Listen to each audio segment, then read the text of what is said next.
Sports fans, sports lovers, we're back at it again.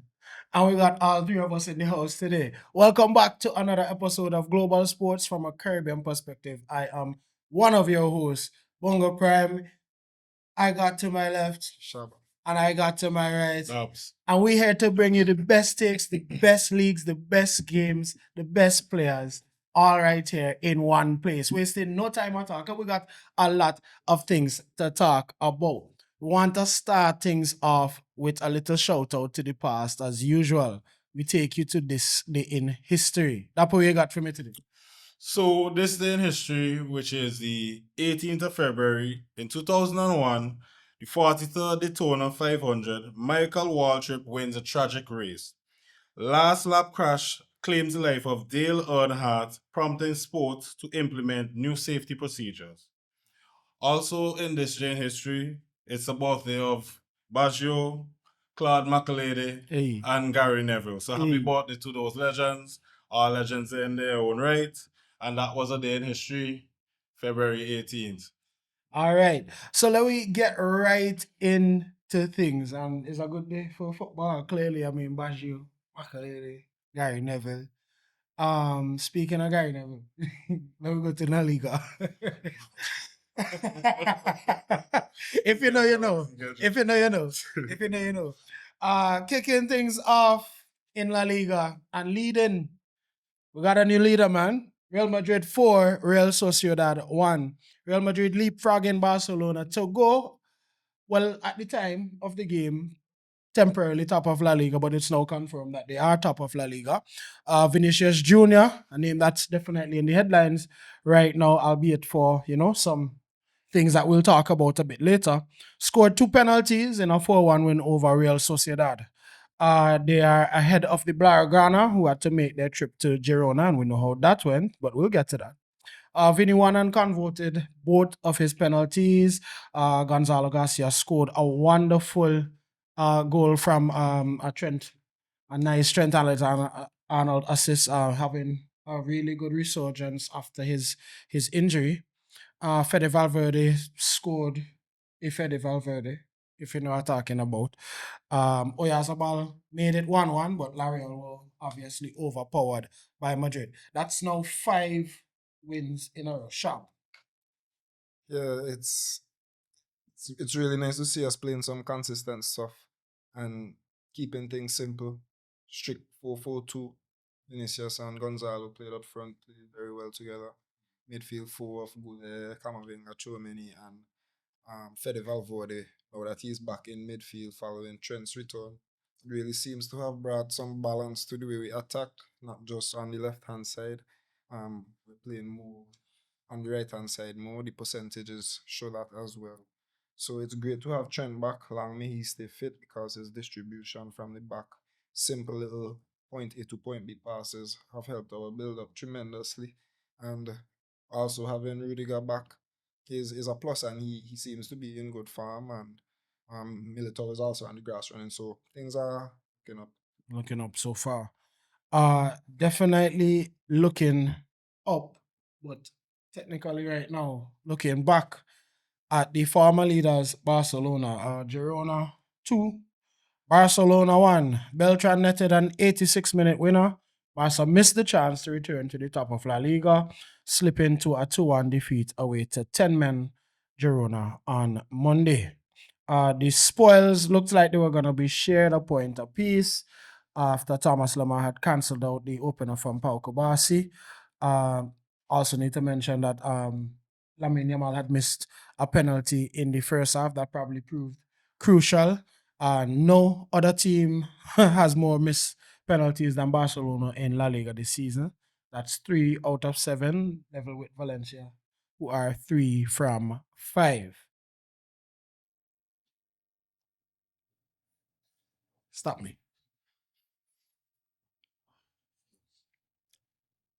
It was a good game by Girona. Barca failed to convert the chances. That's all on you guys. With all the big names that you have at your disposal, you guys should be doing a lot better than that. Especially Girona, who haven't been flying high. So it's all on Barcelona. I mean, there was a controversial call late in the game where Kunde was stepped on. I thought it was a foul. I thought the referee should have called it because it stopped. To be fair, it stopped Kunde from trying to defend, right? So it gave the attacker an advantage. Some might say unfair, it's unfortunate, but I thought the referee could have pulled it back. Apart from that, Girona were decisive. They took the chances when they came, and there were of course a lot of transitional plays that presented themselves to them. So yeah, it was smash and grab, I would say. Stop me. Right. So, yeah. Lots of talk about the penalties and the referees and yada, yada, yada, yada. Just, to that point, getting the penalties is one thing, scoring them is obviously another, but not really the thing. I think it's just the culmination at approaching a crucial time in the season, to be honest, of a lot of problems that we know and a lot of issues that we have with the system. The high line, the lack of defenders, the lack of real squad depth to really supplement that first 11 that you have, the inconsistency in the attacking output are ones that drops off. But I mean, not to say I told you guys so, but last time we were all here together and we were speaking about this running of games that we had coming up, I expressed deep, deep, deep, deep, deep concern about the state of this team in terms of being able to cope without one Pedri Gonzalez. That is not the be all and end all of Barcelona's problems, but the system that we play, the results that Hansi Flick have been getting out of this team, he's been, in my opinion, outperforming what perhaps the reality of the players and the club is in this current moment. Still have financial issues, still can't register new signings, still can't go for top players, so replacing them outside of what you have for coming from La Masia isn't actually possible. You kind of on this edge all the time, and when things aren't in the perfect situation for you, these are the kind of results that you can get. You're gonna concede 4 goals in a first half to Atletico Madrid. You're going to lose to, what was it, 17th place Girona at a crucial time in the league when pressure is on the team and so on. These are just some of the results that would come from these issues, and perhaps as football fans, we are a little inconsistent in how we identify things, because people might say, oh, now you're losing, you're talking about these problems and so on, but these are things that we have identified and we have spoken about. So, I mean, it's over to the coach to see how he navigates this obviously difficult period. He said before, when we had some troubles early in the season, when we get certain players back, when we are able to take, and he keeps saying that, and to me, that's, indicating that he not really getting that type of support from the board. I mean, January transfer winning over, who we get? Jesus says, yes, nobody can save me. You understand? You need defenders, you need support in the team, and you get Cancelo. So that's just the state of where it is for me right now. This season isn't over, it's a long season. Anything is possible at a night in the camp. As a fan, I would definitely be looking forward to at least an improved performance in the second leg, and who knows, but it looking like a big mountain to climb. But other things, we're still in the in the round of 16 in the Champions League. We still chasing in the league. The league isn't last or anything like that. So we'll see. We'll see. Ali should have stopped me. Anyhow, over to Atleti.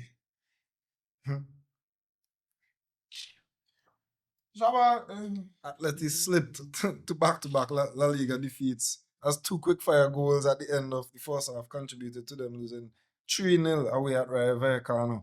Diego Simeone's team came into Sunday's contest having thumped Barca in the first leg of the Copa del Rey semi-final, but were unable to get themselves going here. They certainly seem to have their eyes fixed on that second leg and the opportunity to get to a cup final, as they're now 15 points off of the top of the league. They're actually in fourth. And they're now in fourth place after Villarreal won their game in hand today against Levante. So we know where their priorities lie, and Yeah, they'll certainly be ready for that second leg. Yeah, strength for we. Yeah, strength for we. Right, yo!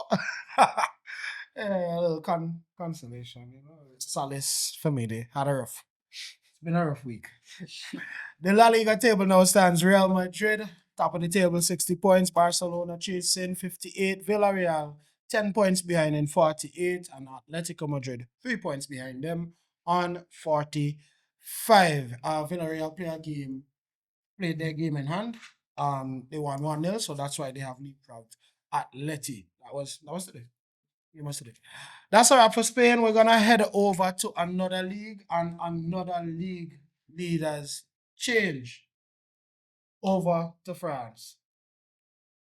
I know you love that evening. Lens again top spot in League One after PSG were defeated 3-1 at Rennes on Friday. Luis Enrique's side failed to win despite producing 3.62 expected goals. I know some people don't like the XG thing and so on, but it's worth mentioning. That's their second highest total without a win in all competitions under the Spaniard. I think they had a high total against Newcastle in the Champions League. PSG have already lost 6 times after 35 games in all competitions this season, winning 21 and drawing 8 of them. That's their highest total number of defeats after the same number of games in a single season since 2020-2021 season, where it was 8. Statsman on it. Lens took full advantage, crushing Paris FC 5-0 on the road. That's a different team in case you haven't been following League One. And the race is most definitely on and hot in France. Lens are now at the top on 52, PSG not far behind 51. Lyon with some work to do down there in 45, and Marseille rounding out the top 4 on 40. That I know you want to mention about Lens. Yeah, they just gotta keep doing what they're doing. They have shown us so far that they have the quality to win games in League One. This is a huge blow. One might say to PSG's not title chances, but you would like to keep a cushion on the team behind you at this stage of the season, especially with everything going on in Europe and so forth. Yeah, the last two is a bad look because the last two Rennes who snapped a 4-game losing streak and conceded 3 goals to a team who just was on a 4-game losing streak. So it's a really bad look. They lacked real penetration. They had a lot of the ball, and yeah, it's just something that they need a tweak or just probably a bad day at the office because, as you said, they had 3.4 something XG. He was expected to score around 3 goals, and that didn't happen. And as I said, on the other hand, Lens just taking the games as they come and getting the vital 3 points. Maybe the whole false 9 route that Enrique has been trying with Dembele as a striker, Doué, and the likes up front, maybe isn't working for him now, and he should back to maybe trying again a traditional number 9 up front to help them convert some of the XG into goals, because you saw some of those struggles in the Champions League. They clearly do have trouble creating chances and playing great football. With Hakimi and Mendes and Vitinha through midfield, there's obviously gonna create chances in every game versus any team, but finishing seems to be lacking. Yeah, finishing seems to be off. Funny you mentioned the false 9 thing, but Gonzalo Ramos probably one of the biggest contributors to that XG. Yeah, with a big miss with a header. So as much as you were calling for a striker and striker came and he didn't take opportunity. Yeah. True. Let's shift over and check in on Syria. Sharp. Yeah, Inter remain top of Syria after a thrilling derby d'Italia versus Juventus, with the score tied late, tied at 2 late, following Manuel Locatelli's equalizer for the Old Lady. A point for both teams certain. However, up stepped Piotr Zielinski to win it for the Nerazzurri in the 93rd minute. So Inter remain top of Syria. AC Milan returned to league action by edging feisty Pizza to a 95th minute winner from the timeless Luka Modric. Luka Modric is now the third oldest player to score a goal in Syria Respect much. after Alexander Costa-Curta and Zlatan, who were both 41 at the time, to keep Milan just in the title race. However, Milan dropped points today against Como at the San Siro, one also into a clip. Still top. Yeah. Defending champions, Napoli played out an exciting 2-2 draw at the Maradona versus Roma, with Daniel Malen continuing his impressive form since joining from Aston Villa, becoming only the third player to score 4+ goals in his first 5 games for Roma in Syria, among those who made their debut. Right? So Gabriel Batistuta and Stefan El Shaarawy were the other 2 players who did that for Roma. But Napoli struck late to preserve their 23 league unbeaten run at the Maradona, doing so for the first time since February 1986 to February 1988. So keeping the unbeaten streak going, but dropping points in the top 4 race, and definitely out of the title race. All right, we could round up the Syria A. Inter are on the top, as Shaba said, 61 points, looking comfortable. AC Milan with a bit of work to do down there in 54 points. Napoli on 50, Roma on 47, and Juventus rounding up the top 5 on 46 points. We had a change in Germany that way. Probably a change your kids from away to home or something like that, because it can't be a change a leader. Yeah, again over to Germany quickly, where Dortmund remains 6 points behind Bayern after their 6th consecutive Bundesliga win, demolishing Mainz 4-0. Bayern, meanwhile, made light work of Werder Bremen 3-0, with Kane scoring his 500th senior goal for club and country, with exactly 100 of those coming from the penalty spot. It's Harry. So, It's Harry. business as usual, same regular programming over in Germany. Dortmund trying their best to keep it as close as they can, but it's really tough keeping up with Bayern Munich. And in case you were wondering, the other 2 teams in the top 4 in Germany are Hoffenheim down there in 3rd on 45 points, and Stuttgart in 4th on 42 points. Lots of action all around the top 5 leagues, but there's one missing, and that is because there was no Premier League action this weekend, because it was time for the magic of the FA Cup. Yeah, man. Leaders Arsenal, however, I don't know if guys itching to talk about this. They faced Wolves today, and they were held to a. Listen, the words, they were held to a. Them fi know I real. Too much pressure, boss pipe. Pressure. Fly. Too much pressure, boss pipe. Is it go? Plenty pressure. I love it. No. Let's get serious. We're not here to clown Arsenal. We're here to be responsible. They are now 5 points ahead with an extra game played. Shabbat say I knew you were watching. I was at work, so I didn't have the time. When I checked the timeline, I saw a lot of happy Manchester United fans. I saw a lot of happy Liverpool fans. I saw a lot of happy Manchester City fans. So a few of them. Got you. Well, Arsenal were 2-0 up and comfortable. Goals from Saka and Nkapie, who scored his first goal for Arsenal as well. Very nice goal. And they were cruising, looked very comfortable. Wolves barely getting a shot on target up all into the second half, right? And then out of nowhere, they found the 2-1. And then the blunder came in the 90th minute from Gabriel and Raya, where they didn't communicate clearly. Gabriel tried to head the ball out, and Raya came to claim a punch or whatever, and it obviously didn't result in the best outcome for them, as it fell to Tom Edozie, who scored his first Premier League goal. Well, it was an own goal. Because I think it hit California. Yeah. Hit the post So he might not be credited with it, but credit to him for A little scrappy. the powerful shot nonetheless, and causing the own goal from California. So Too much pressure, boss pipe. Shout out to Wolves. Then wasn't looking for that at all. Yeah, shout out to Wolves. Pressure. Sorry. Shout out to Wolves. I made this point earlier, but when it comes to the type of goals Arsenal concede, it's either a worldie or a mistake.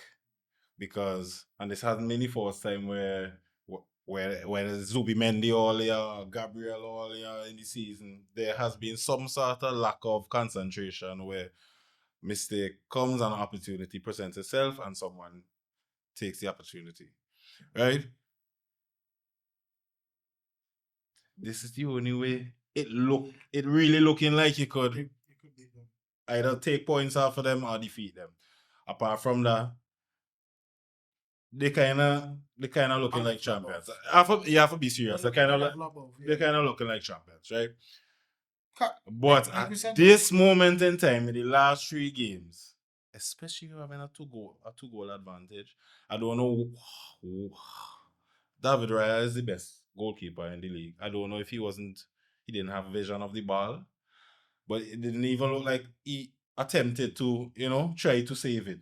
It didn't look like a venomous shot. It didn't look like the most precise shot, like it was right up in the top corner, but there was no attempt to save it. So I don't know if he didn't get vision of it. But as I said, it looks like it's either a worldie or a mistake that really. Yeah, but when it happens consistently, and Arsenal is the team that I would have been, vouching for the majority of the season, right? So just to come to the point, when even if it's just a worldie, because the goal from Bueno was a worldie, serious callers, and then the mistake from Gabriel and Raya. But when we've seen this happening now for year and year ago, we cannot count it as a coincidence or say that it's a mistake or a worldie. Well, then Arsenal have tendency to make mistakes. Then Arsenal are clumsy and mistake prone. Then because this is what we've been seeing in any kind of circumstance over the last few years when they've had the lead. They've just found ways to give away points. They're 5 points ahead now, but if City win the game and they're only 2 points behind, and they still have to play City again in the league. So I wouldn't say that they're looking like champions at all. If anything, they look very vulnerable. They should have lost to Brentford when we discussed it last week. Thiago and the likes missing some great chances. So dropping points to last place Wolves is embarrassing. It's embarrassing. So That's fair. they look anything but I keep the both champions at the moment, and their next game is the North London Derby away versus Spurs, who have a new coach bounce. manager bounce. So who knows what's going to happen by the end of this weekend? They could be second. Great opportunity to respond. I was just being fair after, plenty pressure. Trying to be fair, Arsenal fans. No, I just keep thinking about that meme, elephant on the branch. So Arsenal is there, 58, having played 27 games. Man City is second, 26. Most of the other teams have played 26 games. Man City on 53 points, so they're 5 points behind. Aston Villa in third, 50 points. Manchester United back in the top 4 again, as we have discussed, on 45. Chelsea rounding out the top 5 on 44. And Liverpool creating a new top 6 dynamic, at least for right now, on 42 points. Pressure. Anyhow, FA Cup draw, as we said, the magic of the FA Cup is coming. We got Fulham coming up against Southampton, Leeds going up against Norwich City, Arsenal with a game against the mighty Mansfield Town, Newcastle United going up against Manchester City. Either Port Vale or Bristol City will be playing Sunderland. West Ham will be taking on Brentford. Wolves will be going up against Liverpool. They got a tough fixture there. But let's hope that, they get something out of it for what they've just given to the football world. And then Wrexham is going to have a game against Chelsea. Wrexham with a wonderful story. Right now, we know their story, the actor Ryan Reynolds going in and basically transforming the financial resources, and we'll see how it goes for them against Chelsea. So that was things, not necessarily in the Premier League outside of Arsenal's game and the FA Cup. We also had Champions League football this week. The playoffs. For those who, didn't make it to the top eight and have to tussle it out, and it's some definite tussling out going on for those final 8 spots in the round of 16. Kicking things off, we have Galatasaray and Juventus. Shaba. Yeah, Galatasaray defeated 10-man Juve 5-2 in fourth leg of the Champions League playoff in Galatasaray. Gabriel Sara scored the opening before assisting Davinson Sanchez, while Tion Koopmeiners' first half brace was followed by 2 goals from Noah Lang after the break as the hosts prevailed in an enthralling encounter with Sasha Bowie also on target for the hosts. So very impressive performance. Sasha Boy just went back. Yeah, from Bayern Munich. So very impressive performance from them at their home stadium. Osimhen didn't even get a goal and he had a great performance nonetheless. So shocking display from Juventus, however, and they are 1 foot out of the competition at the moment. Basically done. Man, I tell you, this new format is so interesting, man. It's so interesting. Monaco 2, PSG 3. Desiree Doué scored twice. Honestly, changed the game as a substitute. PSG recovered from going 2-0 down to Monaco to defeat them. Alexander Golovin had been sent off, so it's now 3-2 in the first leg of their Champions League playoff tie. Doué was only summoned off the bench, however, in the 27th minute following an injury to Ousmane Dembele, but he joined Balogun in grabbing a brace in this round of fixtures in the Champions League, either side of helping to create a goal for Akraf Hakimi that I must say was a striker's finish. Serious. He has a knack. Put it down and far corner just dispatch like it's nothing. Dortmund coming up against Atalanta, a lovely clash for those who know. Borussia Dortmund took a big step towards reaching the last 16. They beat Atalanta 2-0 in this first leg. Girassi scored before assisting Bayer in the first half, though the Bundesliga outfit could use some of their missed chances because they had the opportunity to, put the tie to bed. At home, now they have to go away to Atalanta, but a decent cushion to try to protect. Then we're moving on to a big clash considering what had happened in the group in the group fixtures. Benfica hosted Real Madrid. In the end, only 1 goal. What a goal it was. Nappy, tell me about the match. Because we got some things to talk about outside of the wonderful vinegar. Yeah, it wasn't an easy game by no means. There was a point in time where we had to sit back for a good bit of the game, and Benfica were really pressing. They were really building off of the momentum from the last fixture, and they had the 12th man of the crowd as well roaring for them. And then the Vinicius brilliance came and flipped the game on its head. There was some things that we'll talk about after that occurred after the celebration. And then there was a huge stoppage, and after the stoppage, we went on to create a lot more chances. The game could have easily been 2 or 3-0. And yeah, we missed those chances to carry a comfortable lead into the second leg, into the Bernabeu. So, don't think that we will rule those opportunities too much, but it should be a easy second leg in the Bernabeu. Just in terms of the game as well, I agree with much of what you stated, especially when you said that we had to sit back and absorb pressure in the first half because we were under pressure and it seemed as though Benfica were on the verge of scoring a few times, and if not for a great Thibaut Courtois save as well that took a deflection and he had to get his hand on quick and retrieve it, then probably would have been talking about a different game. So credit to Antonio Rudiger, who returned along with Dean Huijsen, because when he has a bad game, we are quick to criticize him. So he had a great game alongside Rudiger at the heart of the defense, and we must give him credit for the clean sheet that we kept.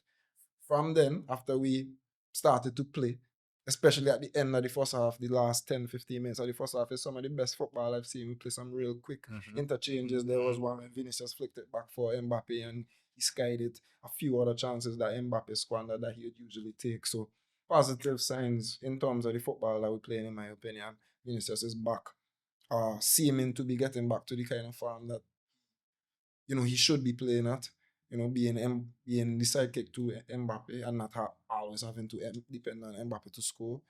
And the midfield is improving. Chouameni made a lot of interceptions, a lot of blocks and clearances. He could still improve on the ball, and that does always be the problem for me with him. But he's doing his job. So in terms of the game, played a very solid game, and we should have won by more than one. So hopefully, it doesn't come back to bite us next week. Yeah, so the gameplay aside, we gotta talk football, and then we gotta talk something that's not football and has no place in football. So let's try to understand first, right? Obviously, Benfica and Real Madrid played each other at this very stadium in the group stage of the Champions League. The game was the final match day, so all of those games were being played at the same time. There was a lot at stake for both teams. Madrid starting the day in the top 8, Benfica starting the day outside of playoffs, essentially.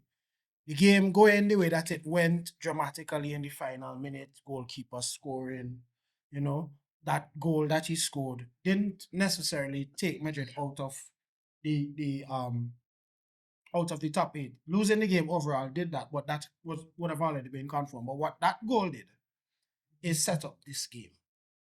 In that, had Ruben not scored that goal, that 90th minute goal, which is a freak type situation, made headlines. Had he not scored that goal, this game wouldn't have been played. Because Benfica wouldn't have been through. Marseille would have been through. That's how this game is set up. So obviously, there's history there. That's football. Outside of it being football, though, we see clashes. This is a contact sport. Conversations happen. Many different languages are spoken by the players that come from many different countries. We see different gestures. We see different motions. We see different methods of communication. But communication is two things. And we learn that in school. It's verbal and it's non-verbal. And since we can't talk about the verbal, let's talk about the non-verbal. Because I ain't calling the player name because you don't deserve that. Let me talk about the non-verbal.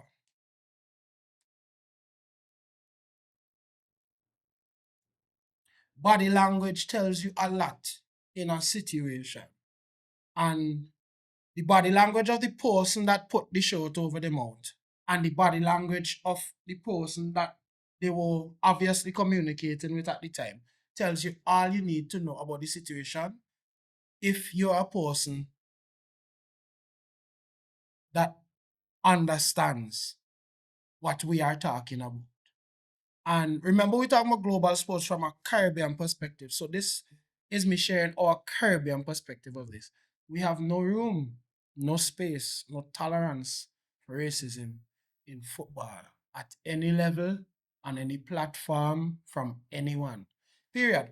And the regulations in the game is what enables us to be in the situation where we have to wonder and talk, what really happened, and we have to hear from all the different players and all the opinions from different people. We even heard from Jose Mourinho, who was criticizing the celebration of Vinicius. He got himself sent off, by the way. He's criticizing a player's behavior, and he, as the head coach, got himself sent off in the same game. Clubs putting out statement, one club back in their player, the other club back in their player, and this is the situation that we are in football in 2026. You're a coward. Say what you say. Say what you mean. Because we know what you mean, Shabba know what you mean. Lappy know what you mean. People that come from the Caribbean and look like us, we know what y'all mean. So we will immediately identify with and stand with Vinicius Jr. Baila Vini. And I say that as a Barca fan. Baila. Baila Vini. Baila. Hear me, boy? Yeah. It goes back to the whole point of black players who aren't necessarily introverts, the likes of Paul Pogba and Raheem Sterling. We've seen these guys be criticized in the media for doing normal things, right? And those have definite racist undertones. So the level of disrespect that Vinny gets in terms of this kind of thing is crazy. It's crazy what he has to put up with, considering everything, the background that he came from, poor favelas in Brazil and all that kind of thing, always having to fight. And when he just came into Madrid, not having the best start, being heavily criticized. So it's always been some kind of fight for him, even when he had his best ever season, still couldn't get the recognition that he would have, thought that he earned on the pitch. You know what I'm saying? So they don't like players who stand up for themselves and have something to say. And Vinny obviously has a big influence and following, playing for one of the biggest clubs in the world. His voice would be heard. So what would win for the racists is if Vinny doesn't fight it, if Vinny doesn't complain, if Vinny doesn't put out statements. That would be a win for the racists. So I'll more fight with the Brazilian number 7 for sure. I just don't understand. We holding up the game. We doing all of this. We doing all of this. We were in the patches, we had the banners. Say no to racism. We do a knee long, and the game continue like normal. And the player who is accused just carrying on to play normal. Meanwhile, Vinicius Jr., the player who is the victim, yellow card. In the whole melee, Vinicius was the one yellow card. While we're watching people in the stadium making gestures. And It ain't looking good. It's sitting right. It's sitting right. It's one thing to say no to racism, bring in rules, but if they ain't getting implemented, if people ain't getting punished, it's just a sham. I'm glad for Vinicius and the football. Statsman hit me. That's what I'm glad. I was gonna say I'm glad for Vinicius on the football level though, because that goal was stunning. Obviously, like we mentioned, he seems to be getting back to some sort of form, and is the second all-time leading Brazilian goal scorer in the UEFA Champions League. So think about all of the great Brazilians who've played in the Champions League, and Vinicius is the second highest scorer in that competition. The greatest competition, Vinicius is the second highest goal scorer from Brazil. Behind Neymar. Behind Neymar, who has 43, has 31, overtaking Kaká. So credit to him. You know what I'm saying? Historical numbers. We want to talk about some of the results from today's fixtures. Karabag 1, Newcastle 6. Oh, Lord. Anthony Gordon.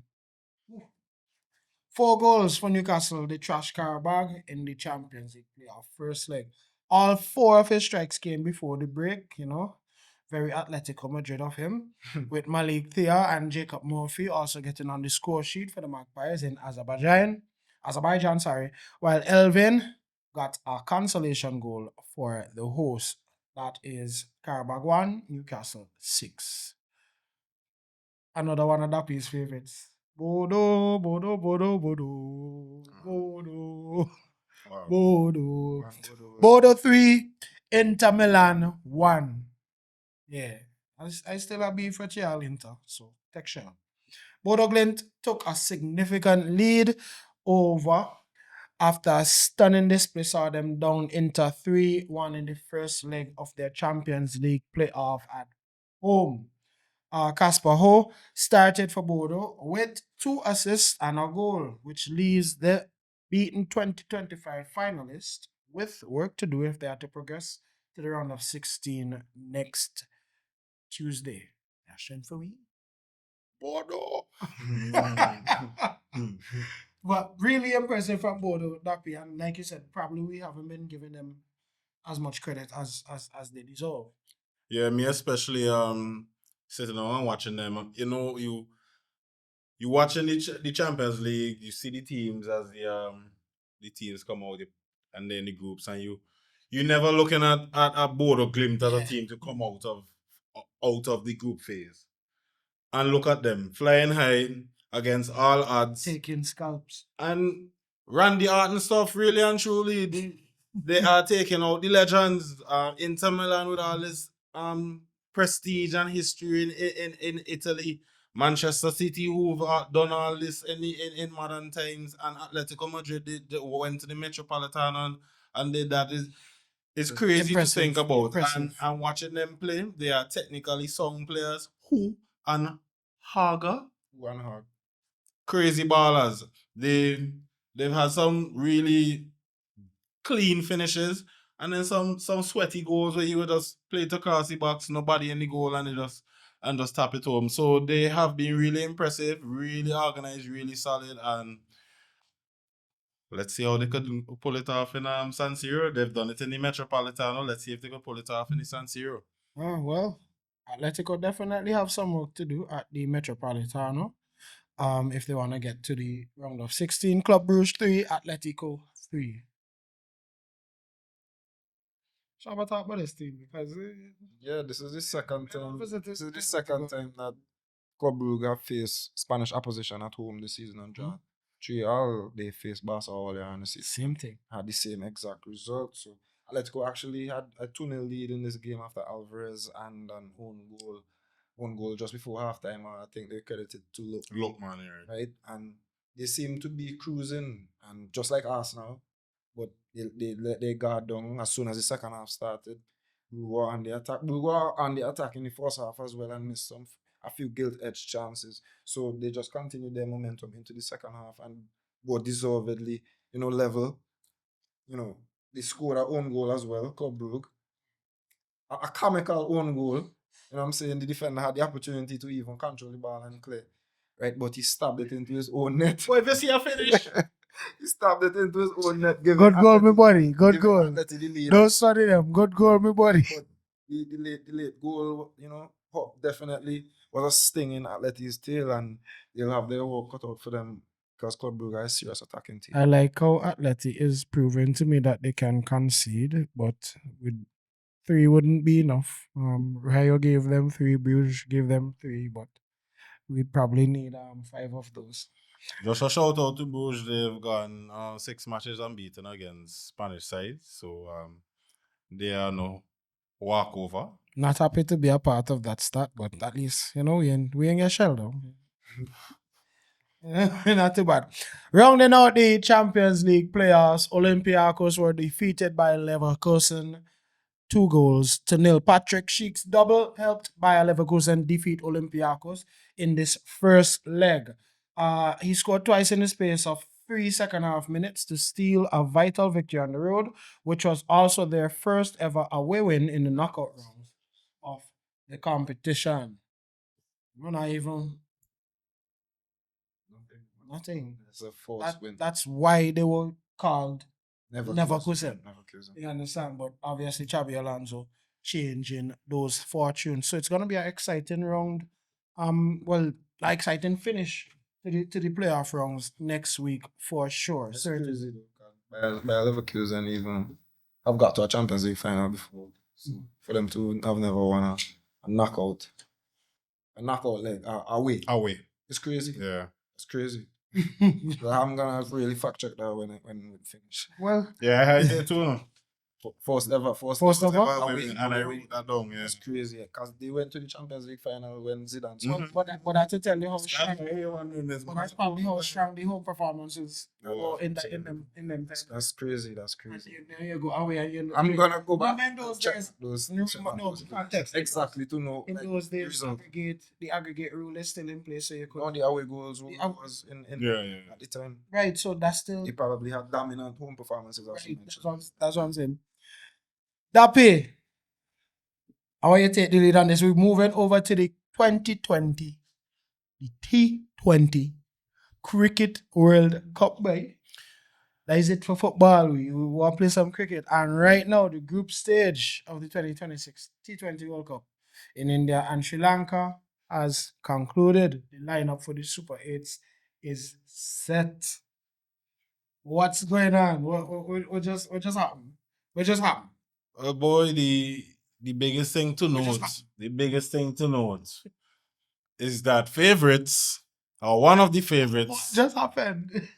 the Aussies, are out of the T20 World Cup It's cool, not them all. in the group stage phases.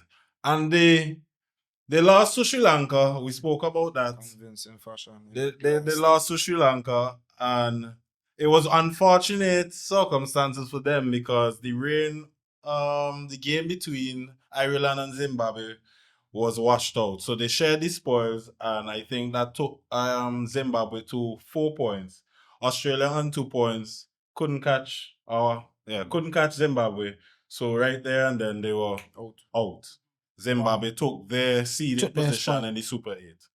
So the Super 8 reads Group 1 and 2. West Indies in Group 1 with India, Zimbabwe, and South Africa. While in Group 2, England, Sri Lanka, Pakistan, and New Zealand. So, here we rally, here West Indies, we say we have, I would not say an easy fixture against Zimbabwe because we've seen how not associate team because they are a full member team. But we've seen how these teams have been playing so far for the tournament. They have had some impressive performances. And I would not slight them in any way. Blessings Muzarabani, and they have had some other players in their team who have been doing pretty well. Sikandar Raza, who was the top T20 all-rounder in the world. So there's no slight there, but what the West Indies have shown so far, we still have another game to play against Italy at 1:30 in the morning. But the Super Ace is a foregone conclusion. We already have all the qualified teams. So yeah, we hopefully deal with Italy comprehensively. We kick up our feet and get ready for the match against Zimbabwe. After that match against Zimbabwe, it only gets tougher from there. It's South Africa and then it's India. So hopefully we could win at least 2 of those 3 games to make it out of the Super 8, head to the semi-finals, and whoever we have there waiting on us there. Yeah, play who in front here. Yeah. But the road to the finals is ahead of us, and we have to see how well the boys can do it. India really dominant right now. Crushing Pakistan, but Pakistan clinch it in the end.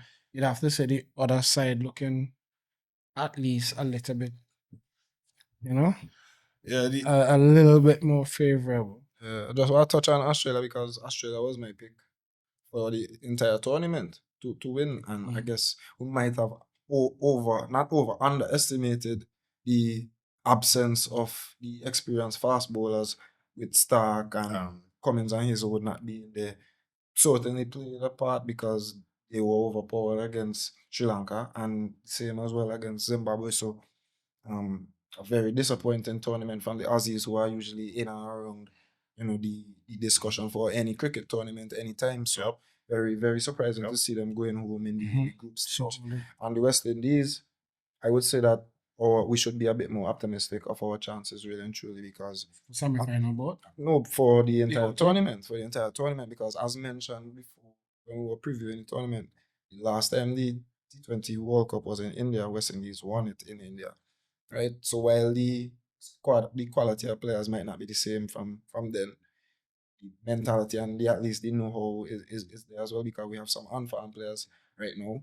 And aside from South Africa and India, who playing better cricket than us, really and truly in the tournament so far, we unbeaten. You know what I'm saying? We made light work of England, the big bad England. So I don't see why we shouldn't have higher expectations. I would think that we should be able to beat one out of South Africa, India, but we'd have to obviously play a near perfect game, considering the talent both teams have at their disposal, especially both of them. Not especially one, both of them have serious talent. I'm a little more optimistic when it comes to India as opposed to South Africa, because South Africa have been ruthless, really and truly. And it's kind of scary looking at their batting lineup. As one gone, another one walks. All the way down. It's really scary. Yes, Miller, Brevis, Markram. So no, the batting heavy, bro. South Africa are stacked. No, the batting heavy. But India, what I've noticed, especially in the game against USA, and one more recently, I'm not sure if it's the Pakistan game or today, because they played today. Against Namibia? Today? No, they played against Netherlands. Yeah. So in those games, those teams picked up wickets at regular intervals. True. So their batting lineup doesn't seem... They have a tendency to collapse. Right. As formidable as I want. Yeah. I thought at the start of the season. And mention Abhishek. Abhishek, the number 1 T20 batsman in the world, has only faced 7 balls to the tournament. and he hasn't scored a single run. So that's crazy, bro. That's 3 consecutive ducks For the number one. for the number one T20 batsman At playing home, at home. with all the big expectations coming in. Right? So And other India, players shining. India still have some things that they need to iron out, but South Africa for sure looks like the team to beat. Yeah, because not only they batting, Ngidi, Maharaj. Ngidi bowling better than Rabada right now, and Rabada still bowling at a high level. So that says a lot about the level Ngidi playing at. Still have Maharaj, Markram bowling good and batting good. They look like champions, if you ask. Yep. But we've seen this second before. point. We've seen this before with South Africa looking impressive throughout tournaments and just never failing to get over the final hurdle. So because they were in the last T20 finals and they had a great lead. That was when it was played in the Caribbean 2 years ago in Barbados, and they flopped. So let's see. I know it's a different format, but hopefully the World Test Championship, gives them that A little bit of a push. Winning mentality. Winning yeah. mentality. I wouldn't mind see South Africa doing it if West Indies can. Yeah, I wouldn't be unhappy either. Another few things just to mention, despite Afghans early exit, Rashid Khan got to 700 wickets, and he's the first player in men's T20 cricket history to get to 700 wickets. Another thing, Yurav Samra from Canada became the youngest player in history to score a World Cup century, T20 or one day. And we're having a conversation about it. And yeah, with 110 versus New Zealand, that was pretty impressive. And it's also the highest score thus far. He's also the first player from Associate Nation to score 100 in a T20 World Cup. So impressive. Very impressive. Trivia, you want to give trivia? Anybody in the comment section or something? Yeah, give them a little trivia. Guess how many T20 centuries we've had over the history of the 2020 Cricket World Cup. How many centurions have we had since then? Yeah, that's a great trivia. A nice bit of trivia for y'all because we were having that discussion. Drop your answer in the comments. Answer in the comment section. All right, and that wraps things up in India and Sri Lanka for the T20 World Cup. Super 8 starting Saturday. Don't be late. No, rallying. Rally. Lappy, if you bring me upon this thing, you know. Bro, is a rocky road, isn't it? No, we'll be realistic. It's a rocky You road, you know how pessimistic we are when it comes to No, I jump out the thing because I can't take it. You So if we're telling you we level look high compared to everybody else, believe it. All right, I go believe all it. That concludes it. And before we wrap up this packed episode, we can't give you without mentioning the man of the match, of course. Who do y'all have? Some brilliant performances in the World Cup, some great performances over the last sets of fixtures that we've been analyzing. What say you, Sean? Okay, so I'll start with mine. I had a bonus one as well, just in case. But I'll give it to Patam Nisanka, who scored a brilliant, unbeaten knock of 152 balls. That was the first ton of the tournament, right? En route to crushing Australia and all but knocking them out of the group stages, as we mentioned. He set a few records with that century, becoming the first player to score a century versus Australia in the T20 World Cup. Also, first century versus Australia in a run chase. Also becoming the first Sri Lanka player with multiple T20 international centuries. Right, so the only other player to score a T20 century for Sri Lanka was the great Mahela Jayawardena. If it's not Jayawardena, it's Sangakkara. If it's not Sangakkara, it's the other one. Jayasuriya is one of them. I just forgot who it was. Right, and it was also the highest successful run chase for South Africa, for Sri Lanka against Australia. So all credit to Patam Nisanka for his century and credit to Sri Lanka for their impressive performance thus far. And maybe we should discuss them as one of the favorites as well, seeing that they have games on their home patch as well, all the way up until the final. The final will be played in India. All right. My bonus man, I didn't trust. My bonus Anthony Gordon. was Anthony Gordon for scoring 4 goals in the game today against. Hit the stats, man. Yeah, he became the first player to score 4 goals in the first half of a game after Luis Adriano did so in 2014. After 33 minutes, Garden scored the fastest ever hat trick by an English player and by a player for an English club in the competition. So set a few records there today, and Newcastle have one. Well, a foot and a half into the next round. Football is crazy because I actually remember. Wow, Unk. Luis Adriano. I remember Luis and Adriano scoring a 4 goals. Shakhtar Donetsk. I think I'm watching them game this. I'm saying, oh, I know we've been doing in October 2014. Willian Mkhitaryan. See, whoa, Douglas Costa. real life. Bad team. Are you walking? Fred. Good as? Yeah, man. Good stuff. Dappy, what you got? All right, so I just mentioned him, and I'll just mention him again because it's wanted. Yuvraj Samra, Canadian, youngest player in history to score a World Cup century in any format, either one day or T20. Highest individual score for the competition. This competition. He's also the first player from an associate nation to score 100 in a T20 World Cup. So big up Yuvraj Samra. I believe he was named after Yuvraj Singh. Yes. The thing. And I'll wrap things up with my man in the match. Not even trying to be controversial. Vinny Jr., big up yourself. The goal mad. You're the second highest Brazilian scorer in the Champions League. You have Champions Leagues under your belt. You are a great player. You are a great player.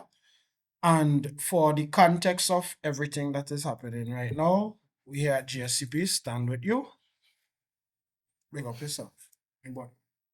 You don't know. And that brings us to the end of a packed episode of Global Sports from a Caribbean perspective. The best games as promised, the best teams as promised, the best players as promised, and of course, the best takes from our wonderful pundits here, Prime Shabba. and Dubs. all right, and you don't know, we turn passion into purpose. Remember to follow, remember to like, remember to comment, remember to share, and join our community of sports fans. Don't be afraid. Get right in here, and we will bring you the best in global sports from a Caribbean perspective. On GSCP. Too much pressure, but prime pressure. Pressure. Bring up yourself, folks.